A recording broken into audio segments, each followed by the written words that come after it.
mau nantang seluruh pejabat BPK yang ada, bila perlu buktikan pajak yang kalian bayar, harta kalian berapa. Ini saya ngomong, biaya hidup kalian, anak-anak Anda kuliah di mana. Mana ada pejabat yang saya tantang, periksa harta kamu, biaya hidup kamu, dan pajak yang kamu bayar. Baru kamu jagoan ngomong sama saya. Saya berani nantang kok, periksa harta saya, pajak saya bayar sama biaya hidup. Berani nggak lo pejabat BPK begitu? Berani nggak DPRD mereka ngomong gitu? Saya baru tahu ternyata dari sejak tahun 99 kita pemilihan langsung anggota DPR RI sampai hari ini hanya ada satu orang anggota DPR RI yang melaporkan semua pengeluarannya ke BPK itu dan ke Sekjen itu secara lengkap gitu. Dan dari orang itu saya langsung belajar bagaimana cara menyusunnya, dan orang itu yang ngajarin saya waktu saya nyoba masuk pilkada di Bandung 2017. Dia bilang gini, jangan lo jangan langsung pilkada dulu. Mana dong bos? DPR dulu. Orang itu siapa? Ada sih. Saya boleh tebak nggak? Boleh. Basuki Cahayapurnama? Ih, tahu aja wartawan mah ya, hebat. Mereka kan katanya memberikan uang jasa. Makanya saya mau cek dulu Bu, nanti Ibu gini Bu, saya nggak tahu siapa yang benar siapa yang salah itu dicek dulu. Karena di sini banyak orang kesal duitnya gue potongin. Ini masalahnya. Belum, saya nggak mungkin ngorbanin anak-anak Bu. Jadi mereka nggak dapat minum Pak. Makanya saya mau ngecek Dicek apa dulu, Bu. ini permainan sandiwara mereka.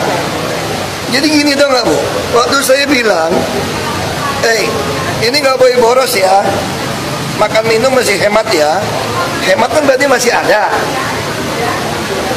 Dulu mereka harusnya 100 botol, beli 1.000, 900 masuk kantong. Makanya saya bilang nggak boleh ya, cuma 100 nih, gue udah hitung nih orang minum berapa nih. Nah, bisa saja karena gue potong yang 900 rezeki dia nih, yang 100 ini ya sengaja, dia bukan makan, dia sengaja nggak mau kasih supaya anak-anak ribut marah sama saya. Anak-anak nggak ribut sih Pak. Ya makanya minimal ibunya ribut. Artinya. Ya gitu lah. Tugas negara Sebenarnya kan. ibu saya sederhana aja Bu, saya akan selidikin ini. Kalau ibu masih nggak percaya sama saya udah pecat berapa ribu orang. Saya bukan anti kritik orangnya. Tapi kalau mau kritik saya, lu kasih tahu saya solusi.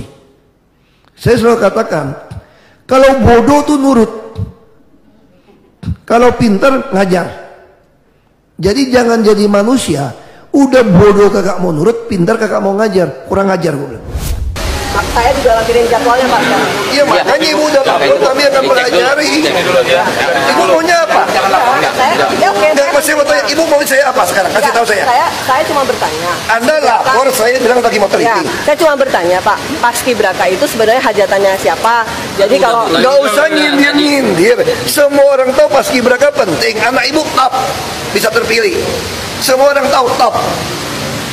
Udah itu. Makanya saya mau tanya sekarang, Anda mau saya apain? ya silakan perhatiin budget. Iya makanya lu gak usah ngeyel. Aku banyak urusan Bu. Saya nggak ngeyel Pak. Lu ngeyel. Aku lebih tegas, Pak Presiden itu ada masalah besar di dunia perminyakan kita itu. Dia sudah membubarkan satu institusi yang konon menguasai jaringan perdagangan minyak kita itu dari hulu ke hilir, dan negara dirugikan setiap hari sekian ratus miliar gitu. Nah, Presiden tahu kok ini sudah dibubarkan masih jalan ini. Harus ada orang yang berani mendobrak itu semua gitu. Kita lihat aja gitu. Dan memang tujuan Pak Ahok dimasukkan ke dalam Pertamina itu, Prof, kurang lebih. Iya, membersihkan Pertamina. Tidak spesifik ketika Pak Ahok itu diusulkan jadi itu saya tidak diajak bicara. Tetapi secara umum ketika berbicara dengan saya Presiden dalam hal pemberantasan korupsi, dia mengatakan itu di dunia pertambangan perminyakan itu kita sudah berbuat banyak tapi tidak berubah katanya. Saya ingin orang tuh ada hubungan lah antara politisi yang terpilih dengan rakyat kebutuhannya. Kadang-kadang kita merasa nggak nyambung gitu loh. Kadang-kadang rakyat juga bingung mau minta tolong ke siapa ya? Kan namanya pelayan publik, pelayan rakyat. Masa nyarinya susah? Kadang butuh rumah sakit, anak butuh sekolah, ada masalah, mau ngadu kemana gitu loh. Nah, makanya saya berharap banyak orang yang baik-baik ini yang pengen masuk ke politik, ini perlu dilatih kan. Bagaimana dimotivasi masuk ke politik, lalu di politik bagaimana caranya Anda bisa survive menghadapi mungkin tekanan-tekanan dan perbedaan. Bagaimana Anda tetap berpegang pada prinsip membantu yang miskin yang membutuhkan pertolongan. Tugas pejabat mengadministrasi keadilan sosial, bukan bantuan sosial. Artinya apa? Harus bisa kelola APBD di daerah dengan baik. Nah, ini kan butuh orang-orang yang mengerti lah cara anggaran, mengerti, punya attitude, punya ngerti prinsip. Bahwa kalau kekuasaan, ini kata Martin Luther King Jr., kalau kekuasaan tidak memberi cinta kasih, cinta, tentu dalam hal ini saya terjemahkan cinta rakyat dan cinta negara, pasti kasar, sembrono, dan korup. Basuki Cahayapurnama atau Ahok punya elektabilitas tinggi untuk maju Pilgub DKI Jakarta. Itu tandanya warga Jakarta mengingat jasanya.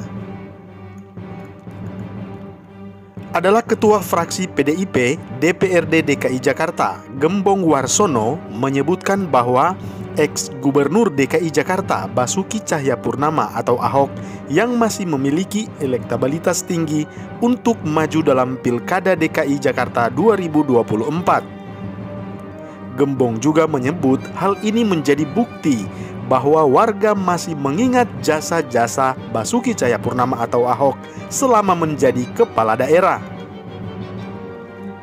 Gembong pun berterima kasih kepada masyarakat Jakarta yang masih berkenan memilih Ahok yang kini adalah merupakan politikus Partai Demokrasi Indonesia Perjuangan atau PDIP dalam survei yang dilakukan indikator politik. Ia meyakini memang Ahok telah memberikan dampak positif selama menjadi gubernur pada tahun 2014 hingga tahun 2017. Ya, apa yang sudah dilakukan Ahok selama 5 tahun di Pemprov DKI yang lalu ternyata warga Jakarta masih mengingat akan hal itu.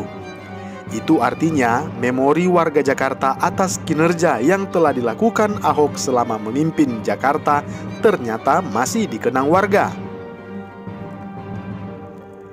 Meski memiliki elektabilitas tinggi, Gembong belum mau menyatakan akan mendukung Ahok sebagai kandidat utama calon gubernur DKI dari PDIP.